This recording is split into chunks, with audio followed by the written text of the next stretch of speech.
मूर्खों का बहुमत। एक घने जंगल में एक उल्लू रहता था।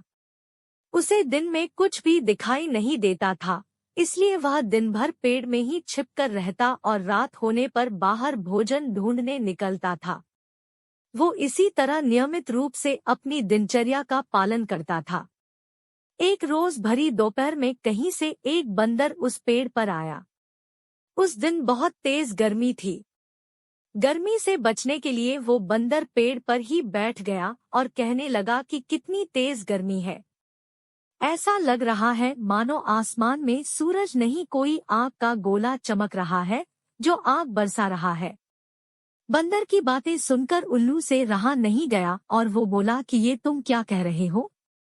ये तो सरासर झूठी बात है। हाँ, अगर तुम सूरज नहीं चांद के चमकने की बात कहते तो मैं मान भी लेता। उल्लू की बातें सुन बंदर ने कहा, अरे भाई, दिन में भला चंद्रमा कैसे चमक सकता है? वो तो रात को ही आता है। दिन के समय के तो सूरज ही होता है और उसी की वजह से इतनी गर्मी भी हो रही है।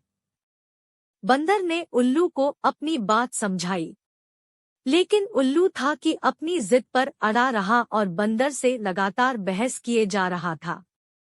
जब दोनों के बीच तर्क वितर्क का कोई परिणाम नहीं निकला तो उल्लू ने कहा कि ऐसा करते हैं, मेरे मित्र के पास चलते हैं और उससे पूछते हैं, वही सच बताएगा।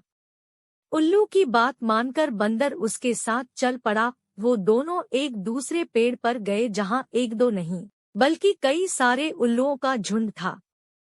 उल्लू ने उन सबसे कहा कि ये बनाओ, आसमान में क्या सूरज चमक रहा है? सभी उल्लू जोर से हंस पड़े और बोले, अरे तुम मूर्खों वाली बात क्यों कर रहे हो?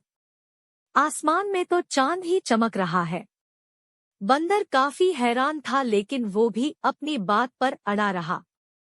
सभी उल्लू ने उसका खूब मजाक उड़ाया, लेकिन जब बंदर ने उनकी बात नहीं मानी तो उन सबको गुस्सा आ गया और वो बंदर को मारने के लिए एक साथ उस पर झपट पड़े। दिन का समय था और इसी वजह से उल्लुओं को कम दिखाई दे रहा था, इसलिए बंदर किसी तरह अपनी जान बचाकर वहां से भागने में कामयाब हो पाया।